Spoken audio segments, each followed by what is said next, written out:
I can't believe we've had four podcasts in a row, and I have not been the last one into the chat room any of those four times. I was in the room early. I just was in the historian's room. Yeah, you were in the wrong room. Genuinely, I've been waiting in there for 10 minutes waiting for you guys to show up. And genuinely, I was waiting in this brand new one for about 20 minutes waiting for you guys to show up.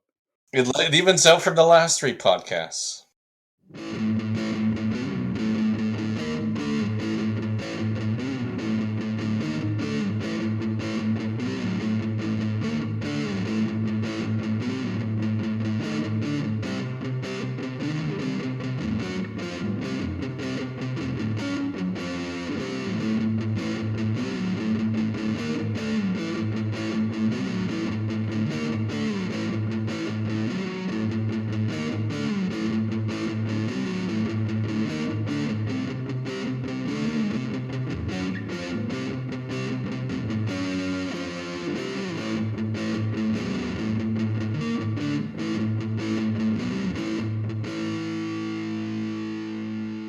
Welcome to the first episode of the Mol België Season 13 recaps from Reality TV Warriors. My name is Michael Harmstone, and joining me as always is the Canadian who might be biologically 57, but he feels 38 internally, Logan Saunders. Good afternoon. And the guy who can hook you up with some muscle relaxants without the need for a visit to Thai A&E, David Bindley. Good morning. I thought that was going to be my intro. Yeah, originally the old one was your intro, but I felt muscle relaxants was way more your thing. Okay. I couldn't really tie the muscle relaxants to Logan's Mucky videos, otherwise I probably would have done. Yeah. I tried. And there's your first bingo square of the season, Fuzzy. Yeah, I'm worried that Fuzzy's going to get bingo this week because I think the banner's fairly obvious. You know what it is, Bindles, but Logan doesn't yet. But you can probably guess, let's be honest, it's a fairly obvious one. And I feel like some of the things this week are going to very much hit the sort of things that she picks, unfortunately. I'm almost certain that she will have a square saying Gilles shows off by reciting the entire Thai name of Bangkok. Which, again, I know you listen to these podcasts, Gilles. That was unnecessary, but hilarious. I wonder how long he practiced it. A while, I suspect, because he only had one chance on that. Have you had a good couple of weeks? I don't think it was your birthday last time we recorded officially, Bindles, so did you have a nice birthday? I did. I did absolutely nothing. Excellent. Did you have a nice birthday, Saunders? From 8 months ago? Yeah. I'm letting you feel included. It was okay from what I remember. It was all right. Good, I'm glad. I went to the beach. Yeah. What about you, Michael? I did, thank you. We are recording this the evening after my birthday, obviously. Annoyingly, Fuzzy will definitely put that on the bingo card, so I can't really avoid it.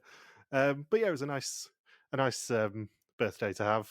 Off this entire week, maybe slightly because I know this episode's going to be a long one that I've got to edit. And we celebrated by recording an episode of Historians last night. Yep. I mean, not to spoil that much, but this episode was better.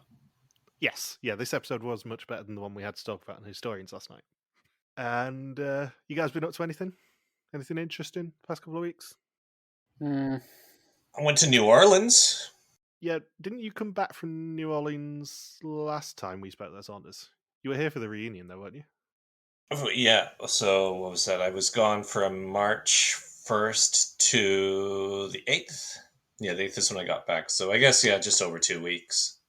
Yeah, I had to make up. I had to work as much as I could the past couple weeks to make up for how much money I spent in New Orleans. Yeah, especially going for Mardi Gras, which, as I said in the reunion episode, was dumb.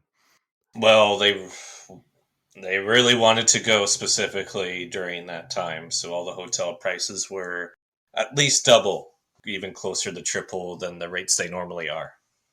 And on the plus side, you've decided your rough route for Europe in May, haven't you? Yeah, I think so. Yeah, I was just thinking about that today, where I think I know what I'm doing. Because I have a brother who you met him once, Michael. He lives in Toronto now, or just outside of Toronto. So now, whenever I go to Europe, I don't like going to all the way to Europe in a single day, just because of the extended layovers to get there compared to going to Asia. Because going from British Columbia to Asia is just you go to Vancouver, you hop on a plane, and you can get to Japan, and then I usually hang out in Japan for a bit. But with Europe, it's typically Kelowna to Vancouver or Calgary, and then to maybe even somewhere else within Canada, and then to London, and then London to wherever my first destination is. So it ends up being a lot of layovers and just really exhausting by the end of it. So I tend to split it up now. So I'm seeing my brother in Toronto to split that up. Then I'm hanging out in the UK for a few days, and then going to Belgium, and then I'm probably going to go to Sardinia after that in Italy, and then go to Moldova, then Norway, then Iceland, and then back home. I had Hungary in there, but I have a feeling I probably won't be going to Hungary because I really wanted to see Budapest. But it's not just because of the unrest that's going on there right now. I'm just not going to Europe for a super long time this time. It'll probably be a little over 3 weeks or so that I'm in Europe, so I'm trying not to stretch myself too thin. I mean, to be fair, a lot of the people who are causing unrest in Hungary did just leave the other day. Yeah. A lot of them have fans who just like to try and get people fired. Yeah. The major thing, I guess, that's happened in the 2 weeks that we haven't done a live episode as well is that as I was editing the reunion episode, I heard some kind of beeping outside of my office window, and I looked out of the window to see that my neighbours were having their garden done. Yep. I'm like, yeah, that's fine, I guess. I'm a little bit annoyed that they haven't warned me about it because obviously it affects me when I share a drive with them. And I got a knock on the door lunchtime-ish, and they said, "Do you mind moving your car for 10 minutes while we just get some soil delivered to your next door neighbours? Don't worry, it'll be delivered in bags and everything, and we'll just hawk it over their fence. It's fine." And then, sort of 5 or 10 minutes later, I looked out my window. I'm just going to try and find the picture. There it is. So I've just sent you a picture on Facebook. This was my view out of my office window 5 or 10 minutes. Oh my god. 5 or 10 minutes after I'd moved my car for these bastards. And I'm not going to release this picture because it maybe doxes me slightly about where I live. But what Logan and Bindles can currently see is 6 tons of soil dumped onto my drive, loose. Michael knows because he counted it individually. Well, it was 6 1-ton bags, that's how I know. I don't see any bags. Yeah, there weren't any bags in that picture, but they had been delivered in bags, and the absolute arsehole who was driving the truck that they came on emptied it out loose and then dump trucked it onto my drive, basically. Is it all cleaned up? Well, me being mild-mannered and accepting of these things, I gave it about 5 or 10 minutes and went out to have a perfectly calm and reasonable word with the workman, namely me very audibly on next door's camera saying, "What the fuck?" And they said, "Don't worry, we'll clean it up and make sure to power wash your drive." And they did, to their credit. But there's a certain bit of hilarity in looking out of my window and visibly seeing a mountain of dirt where my car should be. Can you move your car so Yeah, can you move we your can car for 10 minutes so we can get some soil delivered to your next door neighbour? And yeah, they got soil delivered to the next door neighbour, just not in the form they were expecting.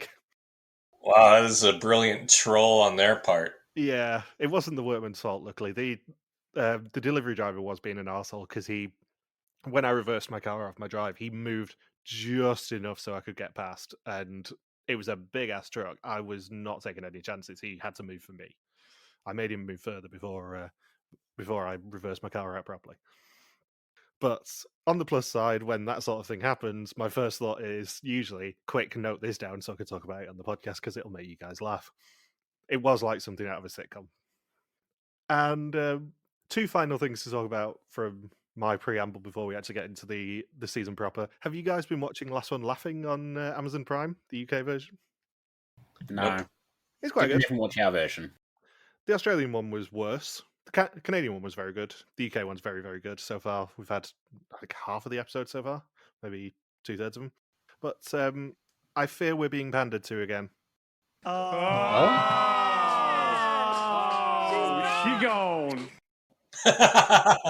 Yes, I was watching episode 3 last week, and we seem to be being pandered to again because Jimmy Carr quite audibly said, "Oh, she gone." Not even she's gone, she gone. And on a British TV note, just to get slightly less humorous, obviously Jeopardy UK did start again last week. That's a shame. It is a shame for me because I'm not on it. The premiere was filmed directly after the run through that I did, and I did see all 3 of those players walk into the studio and wish them good luck. But it did make me realise something, which is that I am still not over not getting on that show, and it's making me sad to watch it. So I've actually had to stop watching Jeopardy UK because I was sat there last Tuesday just thinking, this is just making me really sad. This should have been me. Oh no, they've lost a quarter of their audience. I know. It's surging to 600,000 people or whatever it was who watched it yesterday.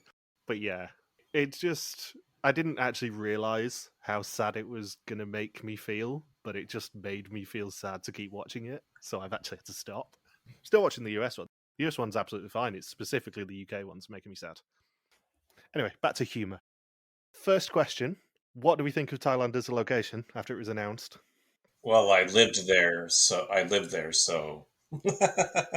I think when it was announced, I sort of, expected the stereotypical stuff that, Amazing Race always does. Like, Bangkok is chaotic and all that, like, Bangkok, Phuket, maybe Chiang Mai if we're lucky. But then sort of seeing this episode, I think they're going to go a more interesting way with it, which is really, really good. Yeah. I think it's very interesting that we did talk at length to Gilles last year about whether season 13 would be kind of luck-based, because that's the sort of anchor that they love to have on the show, and it seems that they blatantly already had that in mind. I think Vidum was anchor-based this season. Yes, Saunders. But the concept of luck and misfortune, I guess, in a Mole season is absolutely right for a version like België.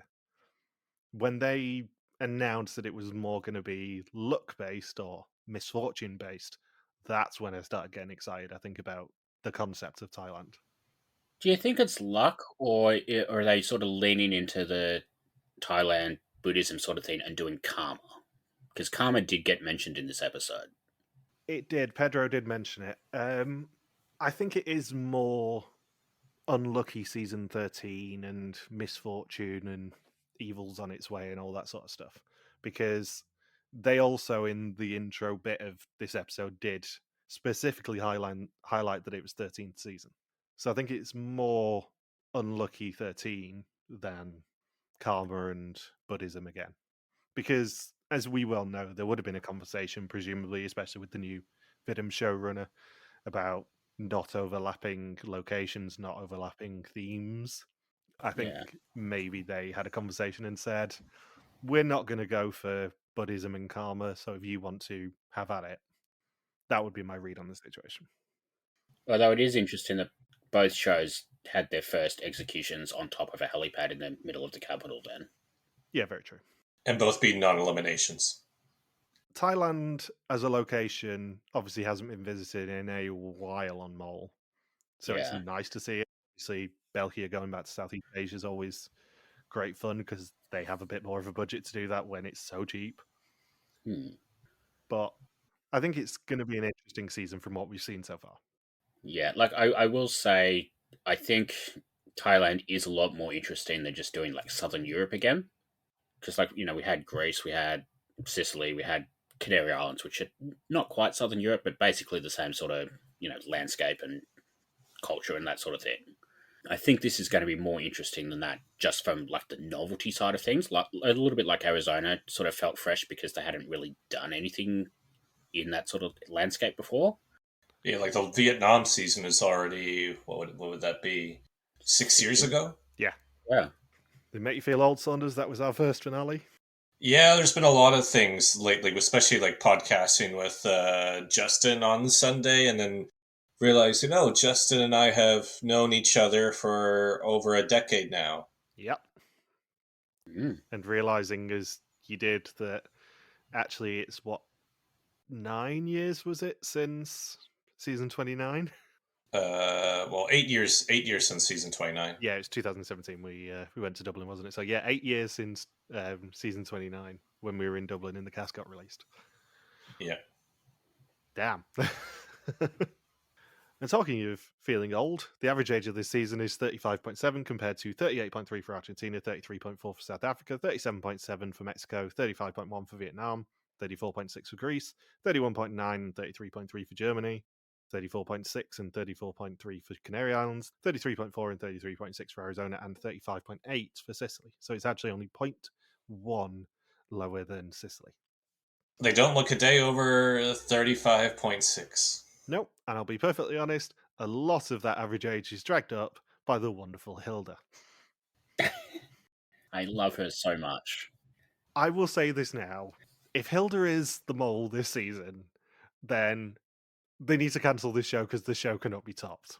If we get 8 whole episodes of Hilde bumbling her way through it, that is everything. It cannot be topped if Hilde ends up being the mole. Because I feel like she would be the oldest mole in decades anywhere. Probably since Hugo, actually. Yeah, I was about to say since Hugo. Will they ever have a mole older than Hugo? No. No. Mostly because they don't cast anyone as old as Hugo anymore. All right, Hugo, put on these gloves and fight this Muay Thai kickboxer. Oh no, we lost Hugo. No, damn it. Oh no, we lost him. Oh. I must admit, when I watched that Muay Thai challenge yesterday, I thought they have not learnt anything from Canary Islands, putting the oldest woman in the cast in a vulnerable position physically. Yeah, I was thinking they were very lucky that it was just a sprain that they walked away with after Muay Thai kickboxing challenge. Because the kickboxer did not hold back. He was kicking the shit out of him. I was thinking, well, hopefully nobody cracked a rib from one of those strikes to the body. I think they needed a bubble like they used for the soccer challenge. Was that just... When was that, when they had the bubble soccer? Was that just last season? No, it's Germany. That was Germany, yeah. It was one of the puns they did for being in a bubble. Yeah. Oh, for COVID, right. They did it at the Olympic Stadium in Munich. I remember things. I'm proud of you. Just not the link to come on the podcast quickly. I think, if I remember right, for bubble soccer, I think Oscar Schindler invented bubble soccer. We're not getting to that yet, Saunders, because you know as well as I do that we've done a very bad Oscar Schindler pun before. So we begin a few weeks before they departed for Thailand in Vilvoorde, with Gilles greeting the mole.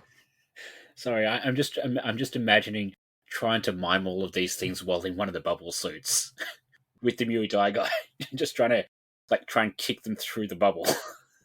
Well, he wouldn't even be kicking them through the bubble. He would be kicking them, and they would just fly out of the ring. Hilde would have gone flying if he'd booted her in a bubble. So, as I said, we begin a few weeks before departure for Thailand in Vilvoorde with Gilles greeting the mole. They're in a warehouse full of mole tricks past, including Pinocchio. This season, they will get a new best friend, a mole briefcase, which they can fill with whatever they think will be useful in Thailand to sabotage. So it's Pandora's briefcase. Yeah. Do you guys love this twist as much as I do? That all the tools they need to sabotage have to fit inside a briefcase? I think that's a pretty cool concept. I love the fact that, as we've seen in this episode, they're going to do some really goofy, sneaky shit with that mole briefcase, I think. The sabotages are going to be super creative from that suitcase, from that briefcase. Yeah. I like the idea. I think there's maybe a couple of rules to it that we weren't told. Maybe, when they got the pile of documents about all the challenges, they were like, this is a sabotage we've come up with that we can do. You choose which ones you want. Because I think it's going to be like the doublers where it can only be one an episode rather than every single challenge. It definitely implied that it's one per episode like the doublers, which makes a lot of sense. Also, no guns. Yeah. Unfortunately, Hilde, you can't bring your taser. Yeah. Sorry. Just do it when the person's not looking. Oh, well, I guess we didn't make it to the helipad. There has to be some rules, and unfortunately, Thailand does not allow you to bring tasers in. Yeah, it'd be tough to clear through customs with it, where they pull up, open this briefcase, like, oh, let's see. We got a sticker for the 37th floor. We have taser. We have some duct tape, rope, a gun. Let's see. We have a knife, a chainsaw. Yeah, I guess we have a few questions for you. Did you pack this yourself? Did you pack?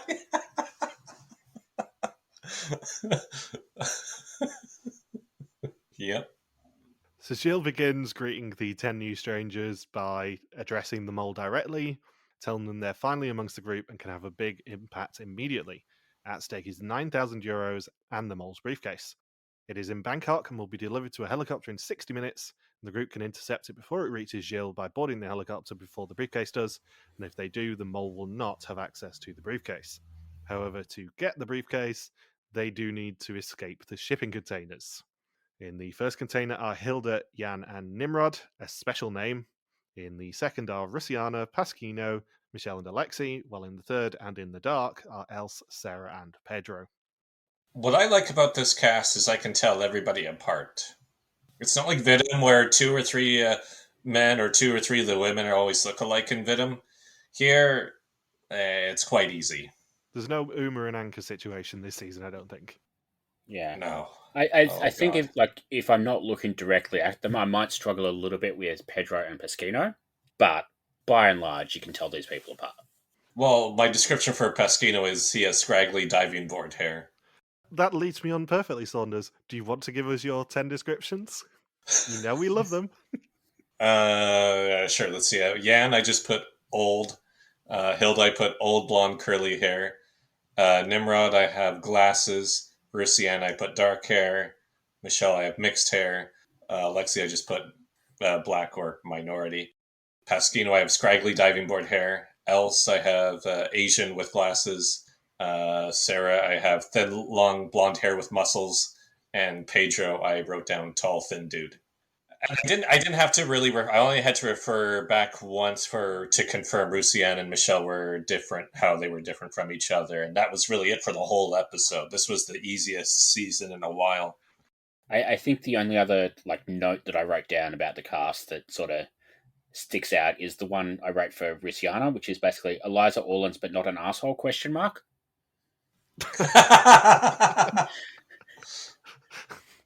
Non-Bulgarian Orleans. Or Bulgarian Eliza. And in the first this fucking show moment of the season, the courier's visor does have the countdown clock on it. And I think that was genuinely real. I think the visor was counting down throughout the challenge. Because we saw it when he got to the helicopter as well, that it had just gone to 0. I love to get to know people while dancing. Oh, we know. How do you think we met, Saunders?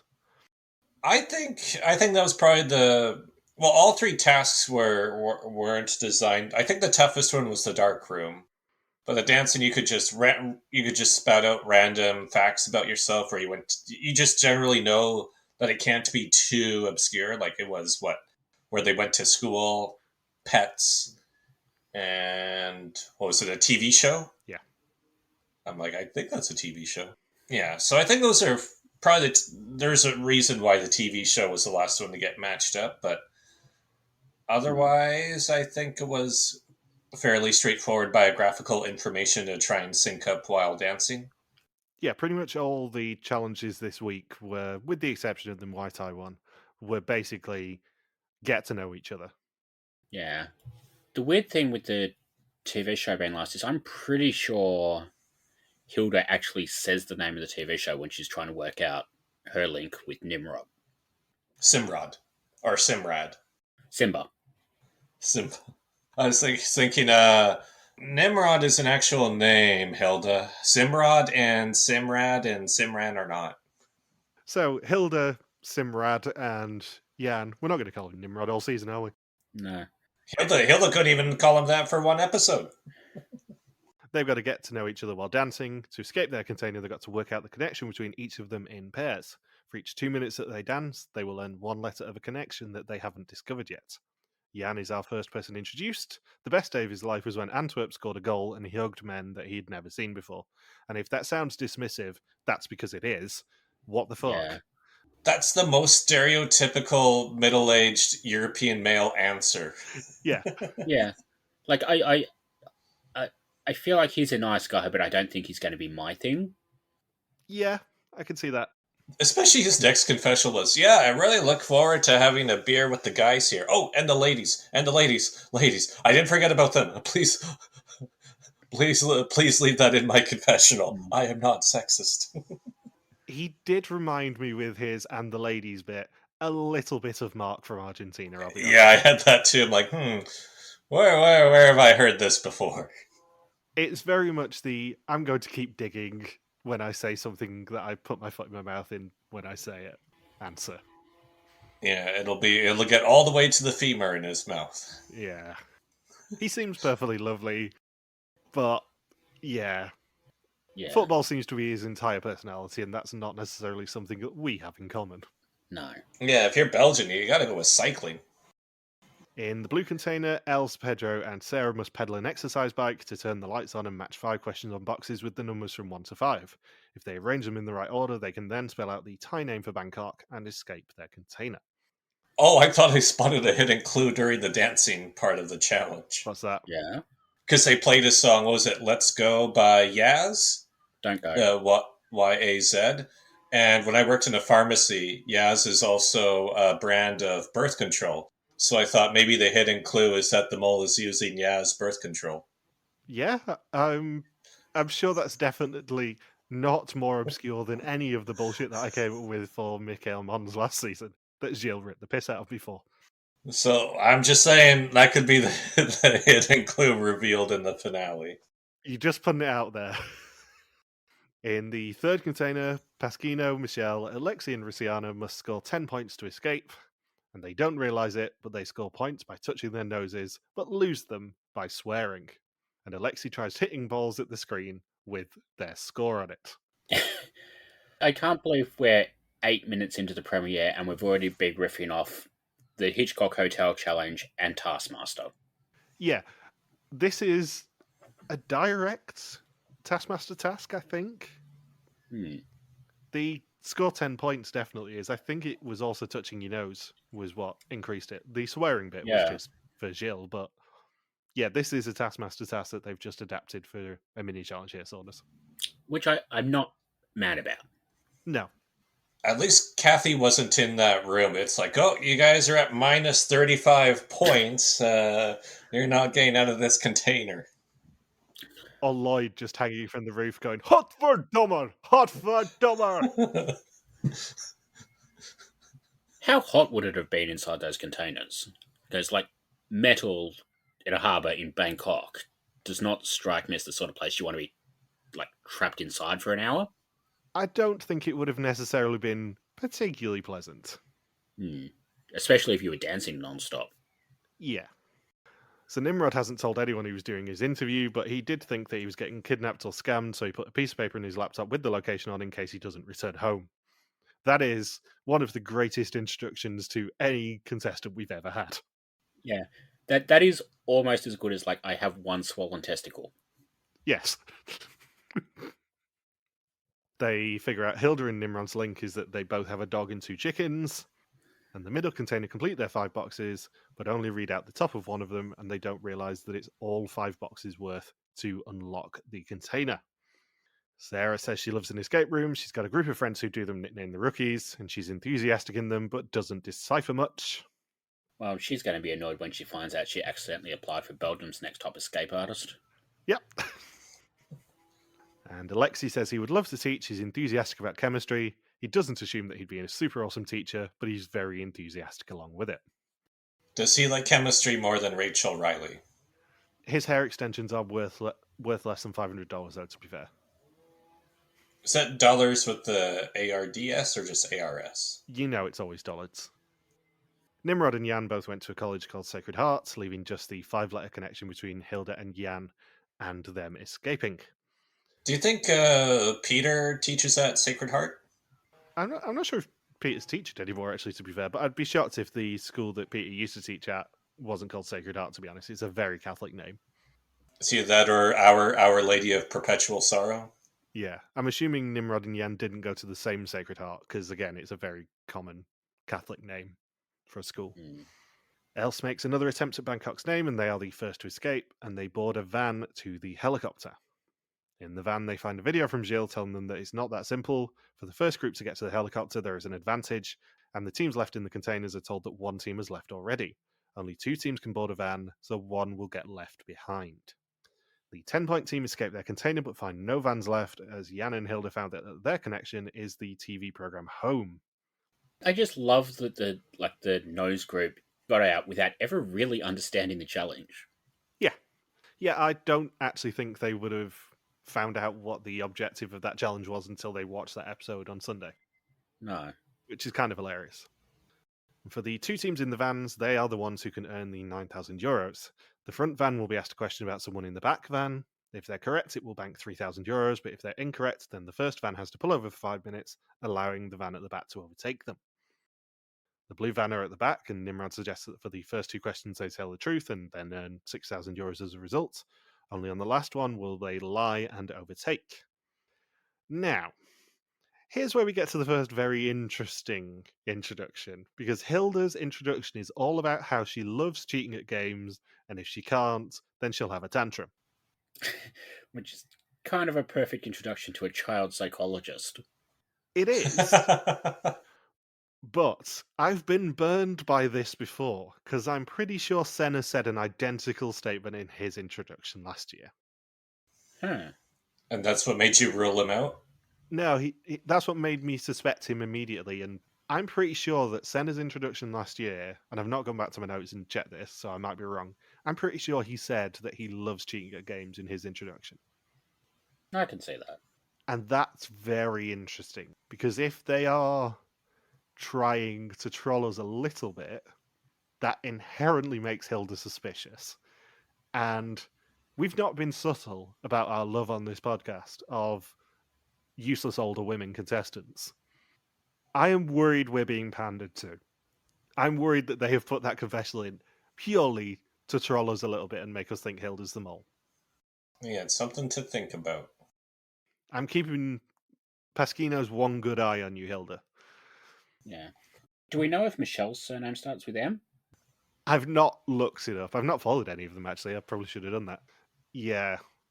If it doesn't, then they start doing M&M clues. I may have to throttle someone. No, it's a V. Never mind. No, that's a shame. So yeah, Hilda loves cheating at games. She goes for the win, and if she notices it's not going to work, she switches to plan B, which is ranting. And they are asked what Hilda's job is, either CEO, child psychologist, or school principal. And they are correctly told by Hilda that it is B and bank €3,000. The second question is what Nimrod's real name is, either Roderick, Diedrich, or Nimrod. They don't believe him when he says his actual name is Nimrod and get it wrong, allowing the blue van to overtake them.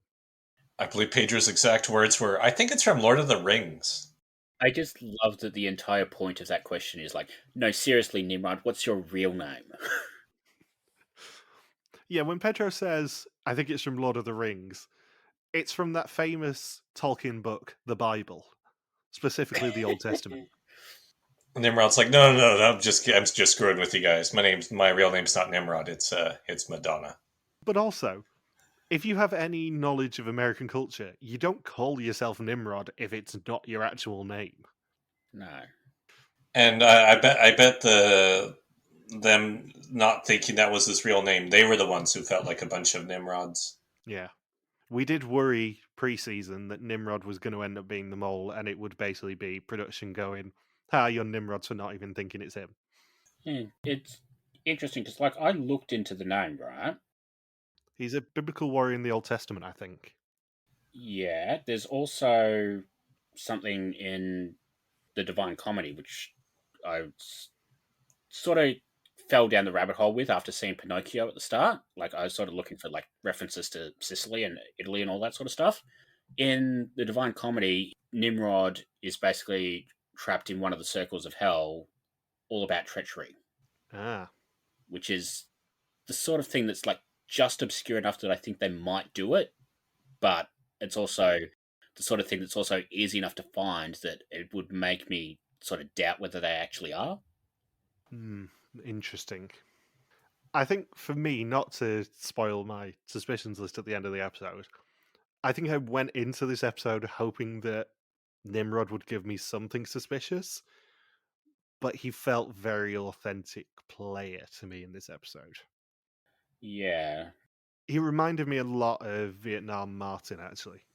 They look quite similar anyway, but he was a very earnest player, I seem to remember. Yeah, they both look like Rivers Cuomo from Weezer. Yeah. Nimrod gave me earnest vibes. And I know this is the sort of thing that we go back to 7 weeks later and go, you were wrong. But he feels quite earnest in this episode to me, especially in this first challenge. Ernest goes to Thailand. Ernest doesn't go to Thailand. Ernest gets punched by a Thai kickboxer. And this may just end up being the curse of my suspicions, but I can't see it being him right now after this episode. The annoying thing is, like, we're early enough in the season that I don't know whether he's being good at the challenges because he's good at the challenges, or whether he's being good at the challenges to do that thing they always love to do where, like, oh, I won money now so I can take it out later. Yeah. And, like, I don't know which way they're going to go with this, which is interesting. It's much more interesting to be like this with this than with Vidden, where you can basically pretty sure whoever's pretending to be a contestant in the first episode is probably doing it because there's a pot train coming up. Yeah. And talking of amazing introductions, Pedro's first statement is, I once punched a man in the face. Because his story is all about him and his wife going cycling and a guy in a sports car opening his window and slapping her ass as he drives past, to which Pedro pedalled furiously, gave him a light slap on the face and then pedalled off. Again, I am a big fan of Pedro's work. This is the sort of thing that every contestant interview should be. It should just be goofy shit from your life. Yeah. I have a question. Like, you know how we were like just talking about how like Gilles might pick Nimrod just so he can do the joke? Yeah. Do you think they might pick Pedro just so they can do the vote for Pedro joke? You know, being like the film nerds that they are. Yeah. Knowing that they love movie references as they do, that's the sort of thing that they would do, yeah. Has Napoleon Dynamite been referenced before? Don't think so, but it's very much Gilles' era, I would say. 2003, 2004, I think is when it came out. 2003? Because Gilles' not that much older than us. He's probably only got a couple of years on you, Bindles. Really? Yeah. I don't think he's as old as you think he is. Just because he's a Papa Bear now? Yeah. Well, you know, us bears have got to stick together. Are you saying that that when we started podcasting about Belgian Mol, that is interesting. Gilles is 44. Oh, okay. So he would have been kind of 23, 24 when Napoleon Dynamite came out. Yeah, he definitely would have seen it. And I'm being very careful with saying these things because I know that Gilles listens to these podcasts and he'll just email me next week going, "You think I'm that old? You fuck." Well, happy 75th birthday, Gilles. Yeah. I hear you and Hugo will be hanging out in the same assisted living home. You'll also note we're calling him Gilles this season because we got a slight telling off for the nicknames last year and we're trying not to do too many of them. Hugo, if you get up to call bingo, I will turn your machine off. So the final question ends up being for the blue van and about what physical trick Else is most proud of, either being able to curl her tongue, being able to spread her toes wide apart, or being able to write with both hands simultaneously. Or all of the above. Can I be honest? Two of them don't really seem like tricks to me. Why? Which ones could you do? What Rank do you the like tricks. Like I can do the toe thing and I can curl my tongue in my mouth. Like maybe writing with both hands would be harder, but like the other two don't really seem like, you know, impressive sort of party trick sort of things. Also, I'm not sure what parties you've been to, but getting your feet out probably isn't top of the list at parties. Yeah. There'd have to be a lot of alcohol involved. You don't crowd around with your friends and go, "Oh, else, get your feet out." Yeah. That's a bit more niche areas of the internet. John, have you seen this woman's feet? Have you seen her toes? You don't want your toes wide open with your eyes wide shut. And we're going to while she has her toes wide apart, we're going to put this piece of paper on this table. We're going to give her 2 pencils. Collars back when you can write with your feet, else. That shit's lame. Write with your feet with your fingers really far apart. So as you may have guessed, we see that it's the toes and she doesn't have an interesting story in her confessional otherwise. And Else tells the truth and gets interrogated by Hilde. They don't believe her, which is a shame, as this is the question that decides who will get the chance to go to the helicopter. I wish if, I know I'm jumping ahead a bit, but if Else was in the kickboxing challenge, I wish she could have picked up the Thai kickboxer with her toes. If Else was in the kickboxing challenge, she would have flown across that ring. She flew all the way into Cambodia. So yeah, Else, Sarah, and Pedro are the ones who have the chance to go to the helicopter, as the blue van has to pull over and let them overtake. And Else gloats by spreading her toes at them as she drives past. I'm kind of disappointed they got to take the elevator up to the rooftop. Like, admittedly, like when I watched it, I didn't know, the last challenge was coming. Yeah, but I think it would have been funny if instead of going up in the elevator, the motorbike driver basically had to ride the motorbike up like it was that one moon in Super Mario Odyssey. Yes. Yeah, they should have made it a lot more challenging. Yeah. Just load the motorcycle onto like a window washer ledge and just sort of pull yourself up on the rope. Yeah, because it would have been even better if the trio could have pulled up and then seen him kind of winching himself up and going, "Shit, we're going to beat him." So they pull up at the skyscraper where the helicopter awaits with just under 6 minutes left on the clock, and luckily for them, they don't have to climb the stairs, but can take the lift all the way. When they get to the helipad while the helicopter's still there, giving them the advantage and taking their briefcase out of the game, along with earning €3,000 of 9,000 for the challenge. They are handed the briefcase by the courier as the visor display turns to 0, and they are treated to a flight over Bangkok on the way to Papa Bear. I had a look at this building because, like, when they were going on about, oh, it's such a tall building and all that sort of stuff, I looked at it and I'm because it doesn't look that tall really compared to what you think a skyscraper looks like. Yeah. Now I looked into it. It's 10 stories higher than the tallest building in Belgium. That doesn't seem that tall. Yeah, like it's 48 stories or something. The tallest building in Belgium is only about 37, 38 stories. Yeah. Belgian people are much taller, but yet the buildings are much shorter. I don't get that. Yeah, I mean, you've been to Bangkok, haven't you, Saunders? Yes. It's a hectic city. We drove through Bangkok because we only were in Thailand for one day. We went to Ayutthaya. So we drove through Bangkok, and it was pretty chaotic. Yeah, I spent 2 weeks in Bangkok. Are we allowed to talk about that on the podcast, or is it legal in several states? But yeah, it's because they have two different like essentially 2 different metros. They have both above ground metro and the underground, just because of how busy it is there. But now they have all these like bypasses as well that you can pay to use as well within Bangkok. And even when I was there, when there were travel restrictions due to COVID, when you had to do all of those crazy forms that you had to fill out, like I had to bring a big envelope with just like 20 pieces of paper in there, all filled out just to get into Thailand. And even with the limited number of tourists, with all the different rules at the time, every tourist attraction was still quite busy. And then I said, yeah, this is quite, or I did the tour of, was that the Grand Palace, the Royal Palace, whatever the main, where the royalty live. Yeah. The tour, I made a comment about, oh, there are a lot of tourists here for this tour. And the guy said, no, I do 2 or 3 of these a day. You guys are a group of about 25 to 30 people. Usually it's over 100 people I take at a time on these tours. Wow. Yeah. 25 to 30 is not that much.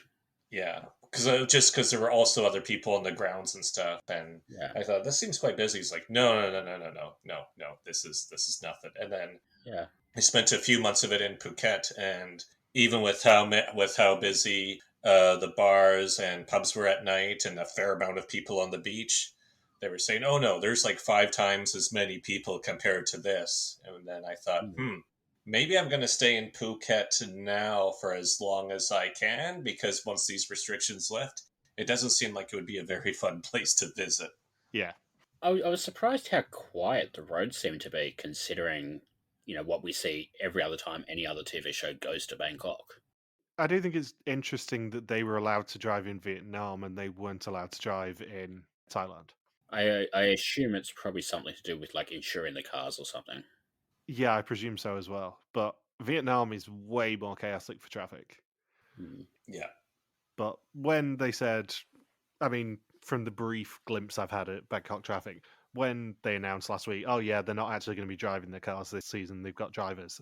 I did think, yeah, that makes a lot of sense. I wouldn't want to drive them on Thai roads either, to be honest. No. So during the flight, they are told that the mole has left them a message, and they now face a choice. If they let the suitcase join the game still, they will get a personal advantage each. If they do, though, it will be a disadvantage for the whole group, the whole season. And they have until they land to decide what they're going to do. What would you have done in their situation? Would you have let the briefcase in? I think I would have been suspicious that we didn't know what the advantage was. And I think I would have probably maybe not picked exactly what the advantage was, but I would have been able to guess that it's probably not all it's cracked up to be. So I wouldn't have let the case into the game. Yeah, I would have felt like it was too much of a trap. It should have just been outright, oh, you get an exemption or, 3 Passfragen on the quiz. But the fact that it wasn't specified, it makes it feel like it's some sort of trap to let the briefcase into the game. Here's the thing, though. This is going to be the big season-long twist. Are they really going to stop at one attempt to get the briefcase in the game if you say no?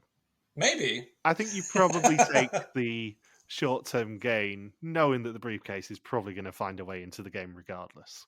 Yeah. Because I suspect if they'd said no here, maybe the mole wasn't allowed to do the very fun skyscraper sabotage that they do later, but there probably would have been another shot next episode for the briefcase to enter the game on the train challenge or something. Yeah.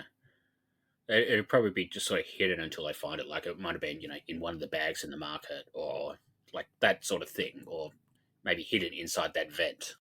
It's the same thing I think of when I think of the doublers last season. Like, they were never going to not let the doublers enter the game. They were always going to have some of them in the game just because it is the big twist of the season. But it could have been like Pandora's box, right? Where because it didn't get activated, then they have it saved up for another season. Yeah, but even with the Greece season, they didn't really have a big season long twist in that way. It was all more themed around Greek myths and fables, wasn't it? When you have an overarching twist for the season like this one, or like the doublers, as a production team, you kind of want it to get into the game somehow. You need a failsafe if it doesn't get in the game the first attempt. Yeah, and like I like that they had to, I guess, earn the briefcase instead of just being like, okay, this is what we're doing this season. Good effing luck. The other thing that is worth flagging here is they were quite generous not making it money or briefcase. Hmm. The fact that, as they actually mentioned in the episode, oh yeah, we still gain the money from it, that seems very generous in this situation. Yeah. So the helicopter lands, and Gilles asks for their decision, and they decide to allow the briefcase to enter the game, and that means the mole will be able to rely on everything inside for the season. And obviously, the B-roll for them going to dinner is set to one night in Bangkok. Yep. I wish it was the Mike Tyson version on vocals. Everyone reunites at dinner, and Gilles confirms that they earned 3,000 euros with the first challenge, but the mole also earned their briefcase. He lets Pedro reveal the dilemma, and the rest of them are not best pleased with their decision. Yeah, the Bulgarian lady was ready to just beat the crap out of everybody. And then, as we said earlier, Gilles shows off by reciting the Thai name for Bangkok, because of course he does, Yeah. before giving them all their mole books, and unfortunately for Fuzzy, she loses a pre-season bingo square, as Alexi does not go for the green or blue book. I wish it's just each episode that Jill will recite some random piece of information, just maybe the Maybe next episode he'll recite the first 100 digits of pi just to impress everybody. 3.1415926535, etc., etc. Yeah, he just mumbles when he's not confident around the 60th digit or so. Yeah. Three, four, five, Yeah. five, five, five, five, five, five. 2. 2. And then in episode 3, it's just going to be like the entire periodic table, including all the lanthanides and actinides. Basically, what we're saying here is Gilles is a show-off, and we love it. Yeah. And then the next episode, it's every European capital city in alphabetical order. Finally, Andorra La Vella gets mentioned. Hey, you're spoiling the location for next season, Bindles. There is nothing to do in Andorra. They'll find something to do in Andorra, damn it. They could go to a different ski resort every episode. So then everyone goes to their hotel rooms, and there's just fun character scenes, to be honest. We get Michelle's messages from home with her family, and Sarah getting her kids stuffed toys so they can always remember her and she can sleep well. We also get Nimrod and Michelle checking into their room, and Nimrod forgetting to do his one job of putting a card in to keep the lights on, and Hilde calling Nimrod Simrod. Simrod? Why are all of you giggling? See, if that's a double bluff and she is the all and knew what Nimrod's name was, hard for Dulmud. You know who wouldn't want to be in a room with Lexi and Pedro that night? That would have been Mark. Yeah, I mean, certainly not in a homosexual way. Thank you, Rudy. I did also love that evidently Alexi and Pedro were the only ones who weren't sharing a bed, presumably because both of them sleep naked. They were the only ones with twin beds. Huh. How much luggage did all of these people pack? Like, were they told they were going to Antarctica? Especially else. Her bag was massive. Her bag was taller than herself. And the thing is, we probably should have mentioned this at the start of the episode. They tricked us with Thailand as a location anyway, because I did get a list of all the Chewy destinations from Belgium, and Thailand is not one of them. They would have had to probably have a charter plane for this season. So I don't actually know what their luggage allowance would have been, but I reckon that Else's was pretty close already. Yeah. I think Else had packed another Else in her backpack. Yeah. Would there be a Chewy flight to Bangkok from Frankfurt or Amsterdam, somewhere nearby? It's only the UK, I think. Huh. As far as I'm aware, the UK is the only country that TUI fly to Thailand from. Because I think there's about 3 or 4 Thai options from the UK. Huh. Certainly Phuket and Bangkok. I think there's at least one more, but I can't remember off the top of my head what it is. But yeah, it was a pleasant surprise, because the reason I know so much about where TUI fly is they also sponsor Married at First Sight UK, and all the honeymoons are TUI flights of some description. So you get really random ones like the Gambia. Ooh, exotic. Yeah. Next location. Some of them are like the Italian Alps in the middle of winter where it's fucking freezing, and then one couple gets to go to Gambia or Mexico. Like, I genuinely really like the idea of a mole season in that part of Africa. But I don't know maybe if it's the sort of place that like I would go for a holiday. Yeah. It was actually quite interesting as a honeymoon location on maths, to be honest. It was more enjoyable as a honeymoon location than I expected it to be. Yeah. And it is one of the places that Chewy fly direct from Belgium to. So they wake up on day 2, and this season they won't be driving themselves as it's too chaotic. Instead, they'll have drivers and not be told anything about where they're going. And Pass reveals in the car that he's blind in his right eye, so he always sits on the right-hand side. And he says in confessional he has no depth perception, and badminton is a disaster in the first quarter. Frisbee ends up being funny for others, but not for him. And he never wants to use it as an excuse. And one of the drivers is not named after a character in the Jungle Book. Nope. He was very eager to correct them. It's Khan, not Khan. Khan! Feel my wrath. So they are taken to a floating market with a choice from Gilles. He's looking for 4 people to play the tourist, while the other 6 will do something a bit more active. And Jan, Michelle, Russiana, and Elsa the tourists, while the other 6 are the active team. Without knowing what the challenges were, which one would you guys have picked? Probably the market. Yeah. I feel like, at least from my perspective, if Gilles says there's an active option, I don't trust it in the slightest.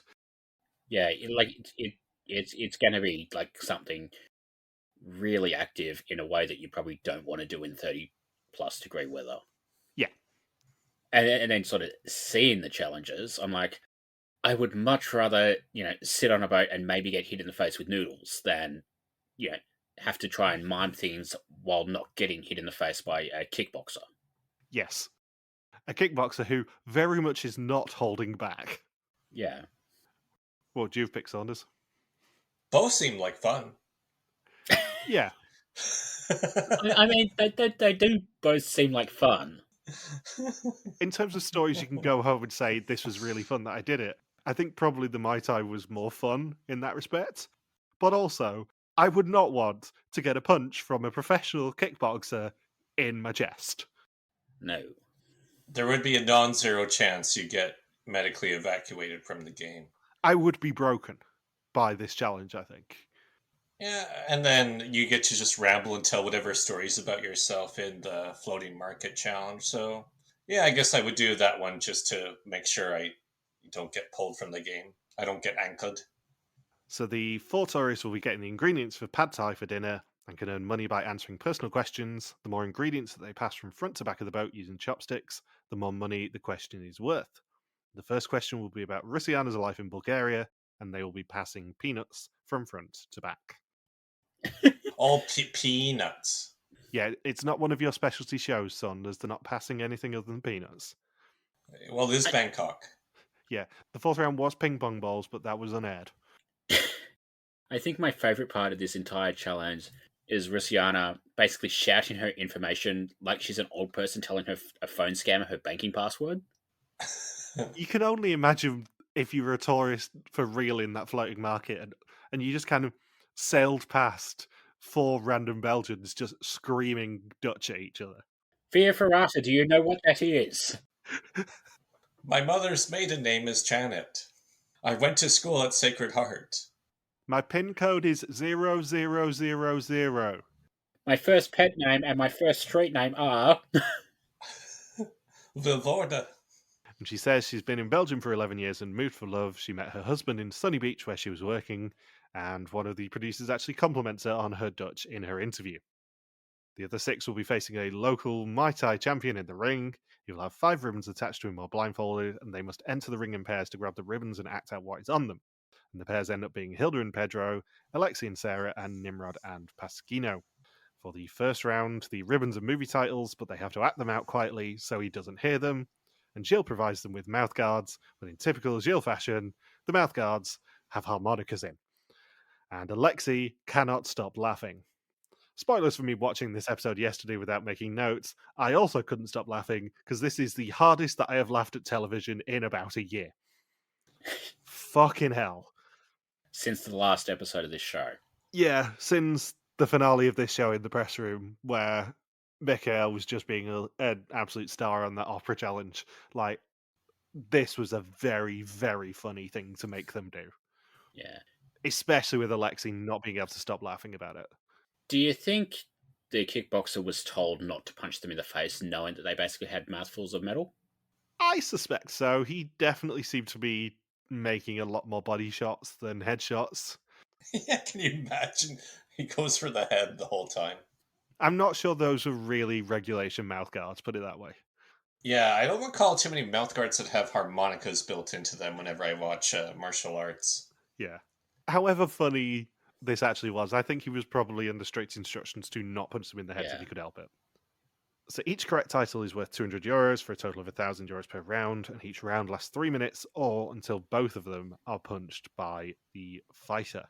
And the peanut round ends with €500 at stake, and the other 3 are asked what the name of the hotel Rusiana met her husband in is, and they go with Sunny Beach and get lucky as both the area and the hotel are called Sunny Beach, and they are correct for €500. With less than a minute left, Sarah grabs the first ribbon and they correctly guess Gladiator. Alexa goes for a second one but ends up getting clocked in the head. I think his is the only headshot. And Sarah ends the round with a sprained thumb. I did also... I mean, obviously Hilde is the banner creeping around the ring in the 3rd round. A very close second was Sarah's reaction when Alexei punches her in the head at the start of this challenge, because that made me laugh a lot as well. Because he doesn't give her any warning. As soon as she puts her head guard on, he just punches her straight in the head. Sucker punch. Nimrod and Pasquino enter for the second round, which is famous figures. They're a bit more successful, getting 3 answers quickly before Nimrod doesn't know how to act out one of them and gets a few punches in the stomach when he does grab the last ribbon.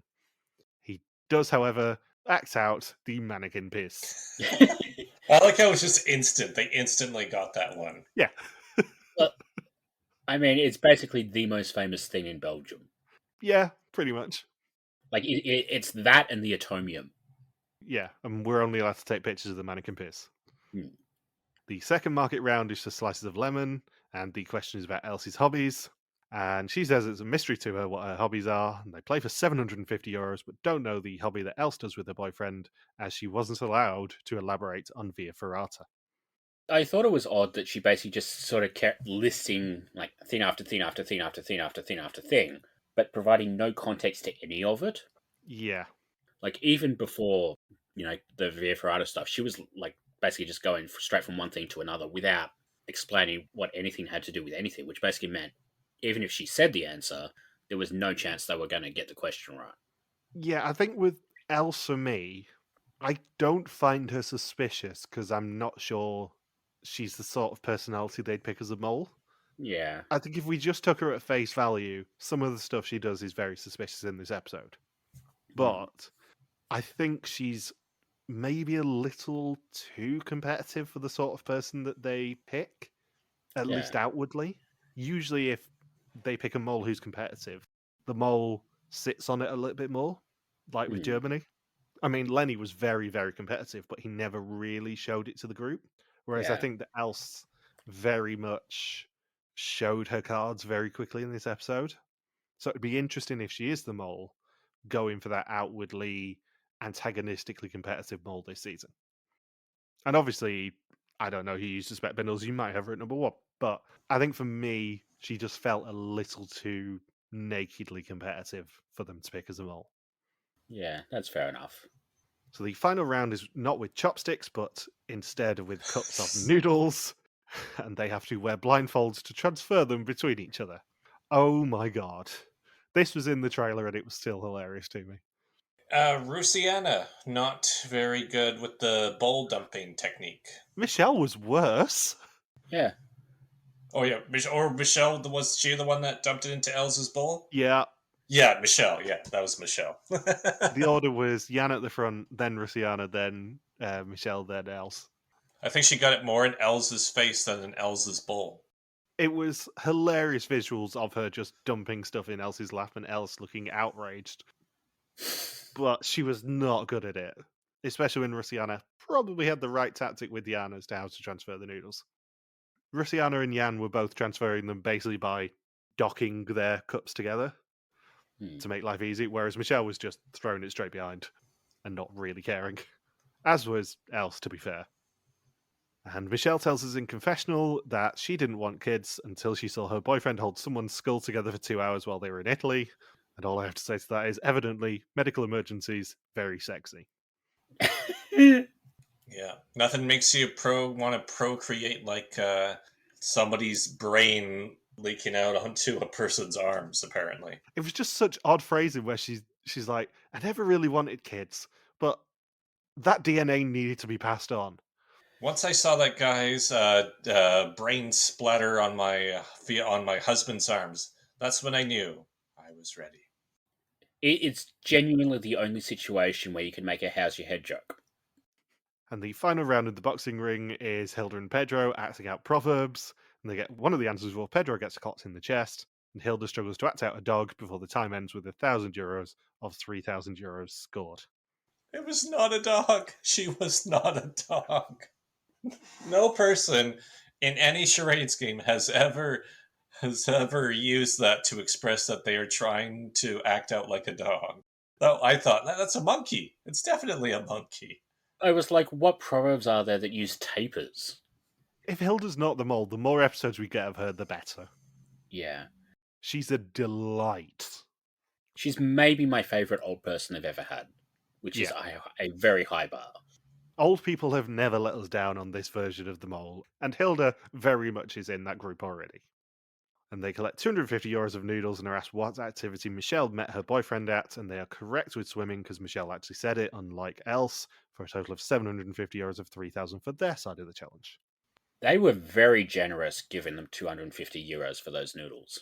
Like, because they were maybe like a quarter of the way to the first line. Yeah, I think €250 was probably the bare minimum they were allowed in that challenge. Yeah. Because there need to be some stakes to the questions. And when the group come together, the market team offer pad thai, and Pass has to feed Sarah as her sprained thumb means she can't hold chopsticks.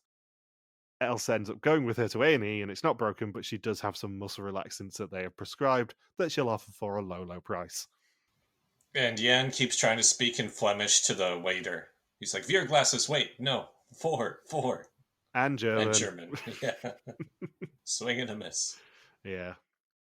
On the morning of day 3, they go on a tour of Bangkok, scored to a very interesting version of Dreams by the Cranberries.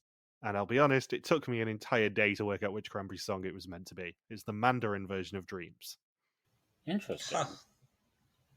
Why Mandarin? I'm just assuming that that's the sort of thing that will end up being a clue of some description. Yeah. Sarah enlists Nimrod's help to write in her mole book, but regrets it when she sees his handwriting. And when the tour ends, Gilles spoils their fun by announcing it's time to find out how much they know about the mole, and he does his test speech to their faces.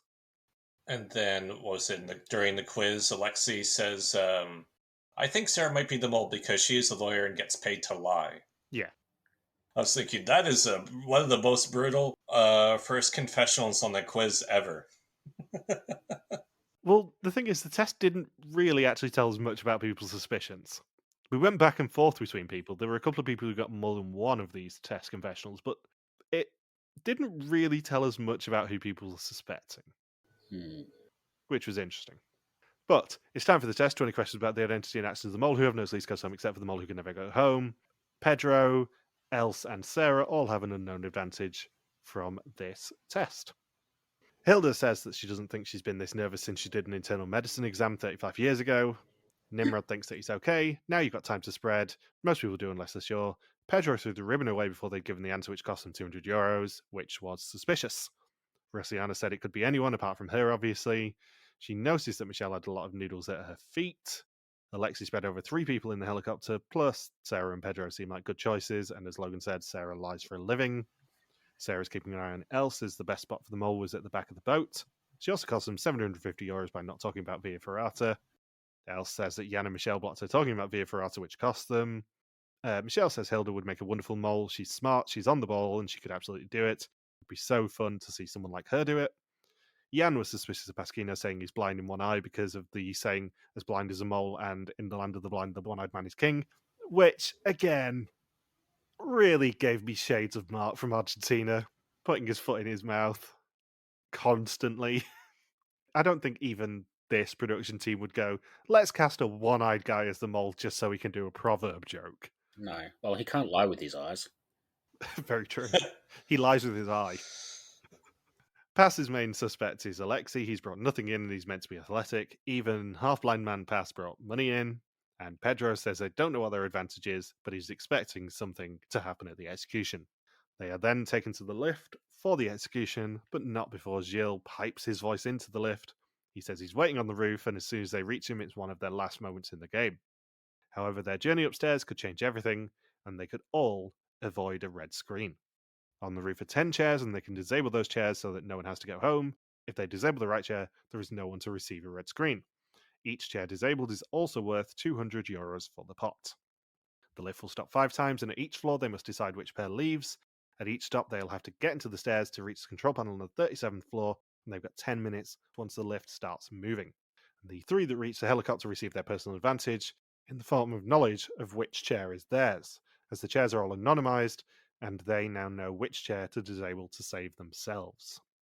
I just loved that they got this advantage in the form of the tiniest little envelopes that television has ever seen. Well, I presume that was so that nobody could look over their shoulders in a very crowded, tiny lift. But yeah. I'm also very impressed that all 10 of them fit in that lift, to be honest. It was a bit of a squeeze. all 11 of them, because there was the guard as well, or the Very true. guy pushing the buttons. Yeah. So the lift begins moving and stops at floor 19. When it stops after 20 seconds, Rusiana and Pass are the first ones to get out. They're asked which of the three options is an Aerosmith song from 1989, either Love Lift Us Up Where We Belong, Love in an Elevator, or Crowded Elevator. If they get the right answer, they can saw through the chain holding the right card to unlock the door to the stairs. The next stop is floor 11, and it's Pedro and Sarah who get out. And they're asked what the name of the Roald Dahl character who entered the glass lift is, either Matilda, Danny, or Charlie. The next floor is 23, and it's Nimrod and Yan. They're asked which city has the tallest building in the world, and Yan doesn't need the options. He knows it's Dubai, and that it's the Burj Khalifa. The fourth stop, however, is the funniest one, because it's Hilda and Els on floor 33 being asked who created the first public lift in New York in 1874, either the Otis brothers, Oscar Schindler, or Tice Krupp. Now, I don't know whether you know who Tice Krupp is, Saunders. No, but I know who Oscar Schindler is. So Tice Krupp doesn't exist. It is a pun on the lift company Tyson Krupp. Oh, So that's clever. one of these options doesn't exist. One of these options is a famous resistance fighter, and one of these options is correct. Have a guess which ones they don't go for first.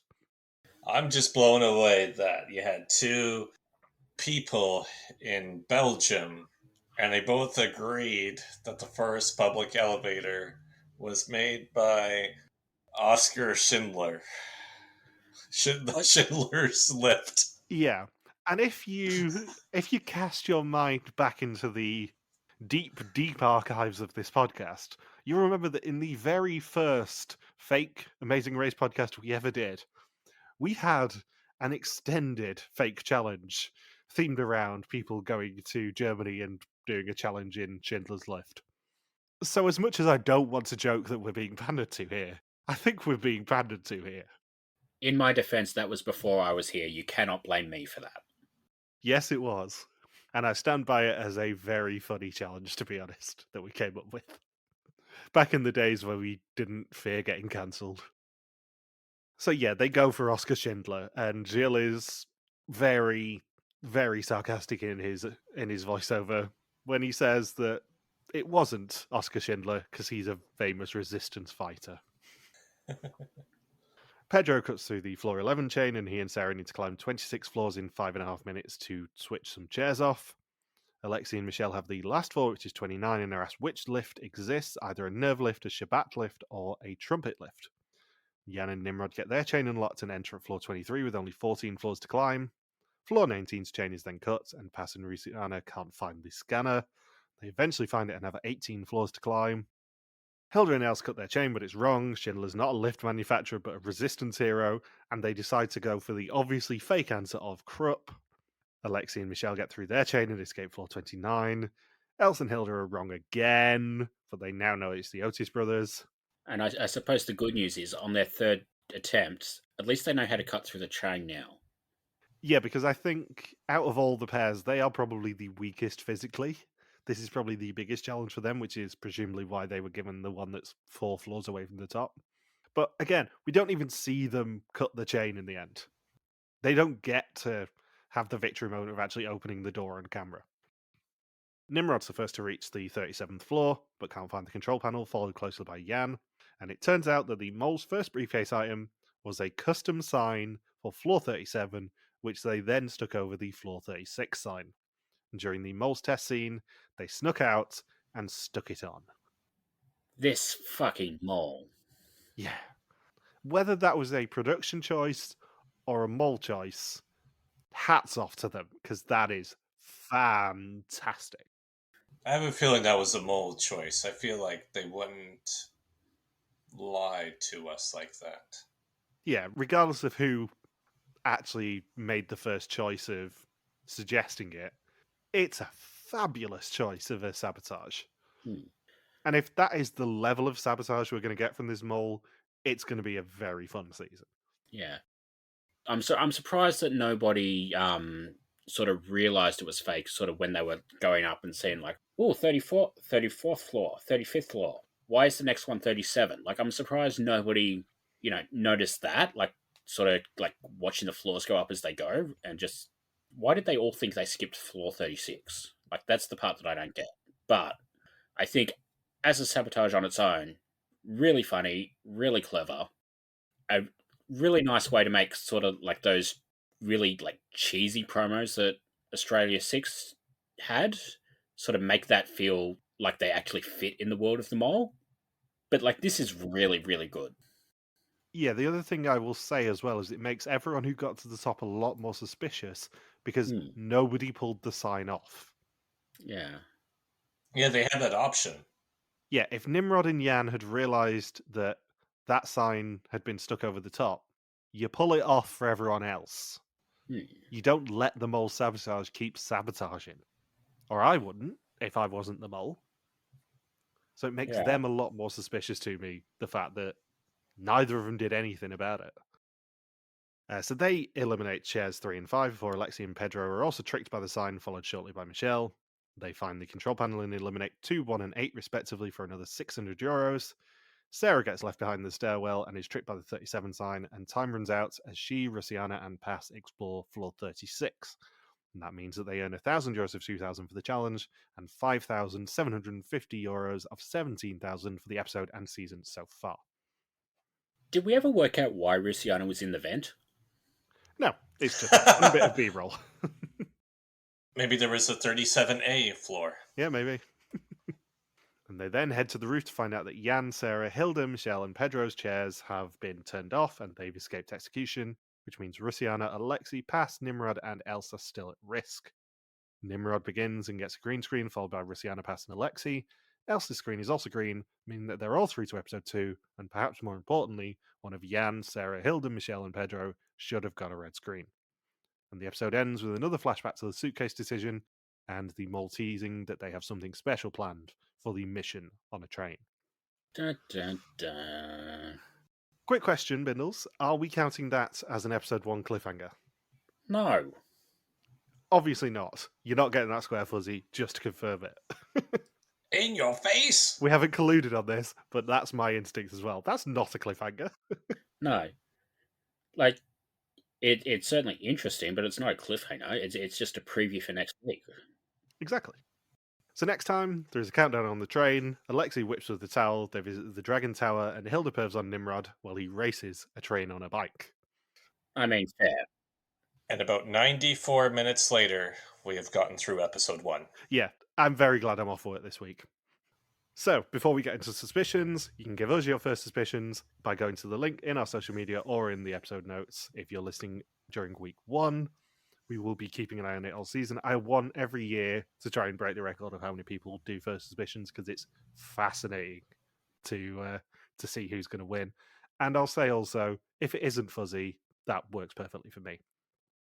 Something that means I know neither of you have done first suspicions yet is the fact that I have added a question to first suspicions this season, which is how confident are you from 0 to 100?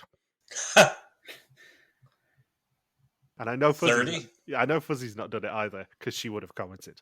And on the other bit of admin that we do, the pool will be officially announced in next week's recap. And as I won last year's pool, I will get first draft. And as Bindles was completely wrong, he will join the pool with last draft. We will alternate until each of us have 3 team members, and whoever is left over will join the team who loses someone next week. In the event that it's a double, then whoever gets the first red screen will inherit the person who is left over. Okay.